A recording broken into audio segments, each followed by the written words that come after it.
Naturally 7 were founded in 1999. How did you get together? One of the members is my brother, and I started the band. About 5 of us were singing together from since we were, kids. We started in church, and traditional a cappella. This is where we started, and we then found another 2 guys, and the sound that you hear today kind of evolved, a little bit. We started with something simple, just simple harmonies, nothing like what we do today. Okay. And to anyone who has never heard of you before, how would you describe yourself in a few words? In a few words, I would say that first of all, we call it vocal play. And the best way to describe vocal play is a cappella is when you sing without instruments. Vocal play is when you become the instruments. So this is a band, a group of guys trying to take the voice as far as it can go. Okay, and how did you discover your talent to imitate instruments? By accident, evolution, in the shower, while driving, any of these things. A lot of people, when they're driving or when, like I said, in the shower, they do these things. Okay. Even the average person, yes, goes. There's all these type of crazy things. It's just that we decided that this might be entertaining to do in front of people if we master, the sound. So we started with my brother, who was always good at percussion, drums, anything with a beat, and we said, well, can you make it a little bit more like a drum set? He was able to do that. And then later on, we said, with the bass, can instead of it being words and oohs and ahs, can we make this like how a bass guitar would move? So little by little, this evolved, over time. And we found that every one of the guys had like a unique sound that, the rest of us couldn't do as well. Okay. That's how we would know it was good. Was it your childhood dream to be a musician? What was your plans for the future when you were younger?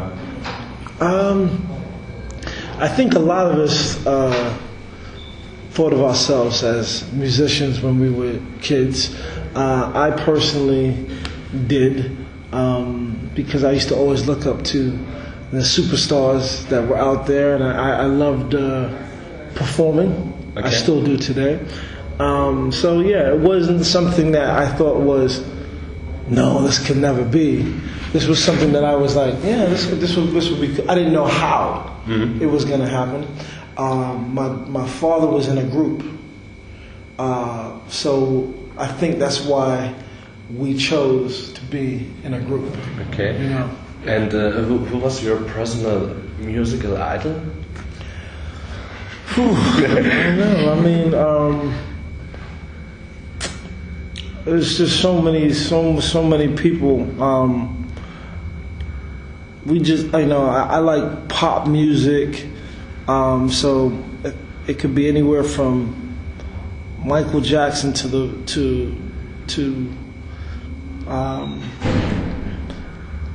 Police. It doesn't, it doesn't matter. I love anybody that is doing anything that's completely different. If they choose a different path. So there's too many to mention. Okay. And what was the greatest experience in band history? The greatest experience in band history? Yes. Our band history? Yes. Oh. Okay. The greatest experience, that's always a hard one because it changes all the time. That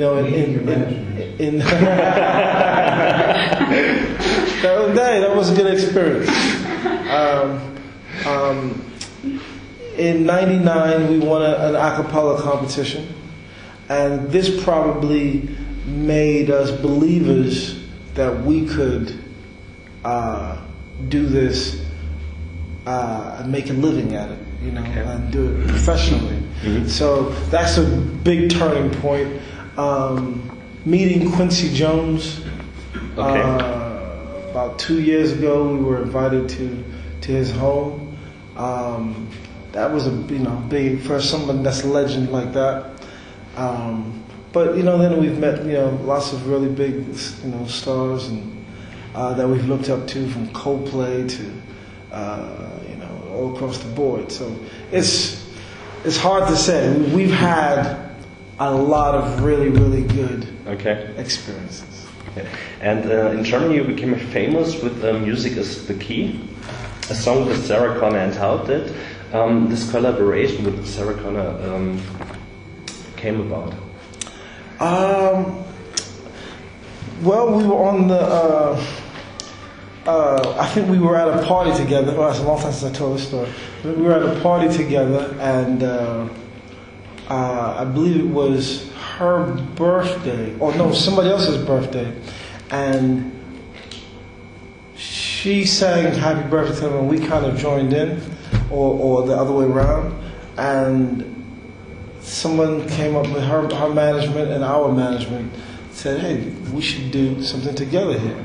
And a few days later, sure enough, we were in the studio, and the song "Music Is the Key" was already written.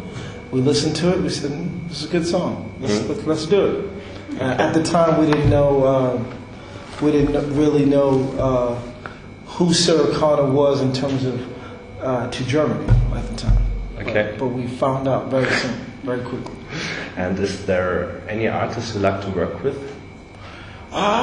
There's a lot of artists who worked. We've got a song coming out. I don't know how soon this song is coming out. You're with Xavier? With Xavier in October 5, I think. October 5. So we have this song with Xavier. He was a person that we had seen from a few years back that we said, "Oh, this is a very, very cool artist." We would ask our management, who is this guy? He seems a bit different from the norm. And so he was a person that we wanted to work with. So that has already happened. And out there in the world, there's people like,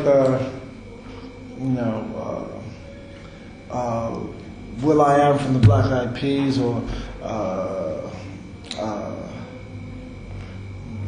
there's a whole list. This is a huge list of people, because we can really do, we can collaborate with anybody, because we love all the different genres. Okay. Yeah.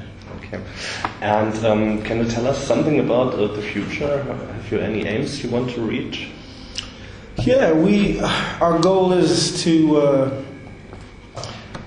make Naturally 7 a household name, where as soon as somebody's thinking about harmony and voices and anything along the lines of what we do, we want them to think of us first. We want more and more groups, younger groups coming up to try a lot of the things that we've done. Almost like starting something brand new, just like how it was for rock and roll 50 years ago. Okay. We want to be starting something brand new, that we notice that acapella is really, really popular everywhere in the world. But very few people do it the way we do it. So we want to be the leaders. Okay. And at last, a question we ask in every interview: who pays for the first date? The man, the woman, or both separately? Who pays for the first date? Yes. The man pays for the first date. I'm traditional. Okay. Thank you. All right. So that's a good last question.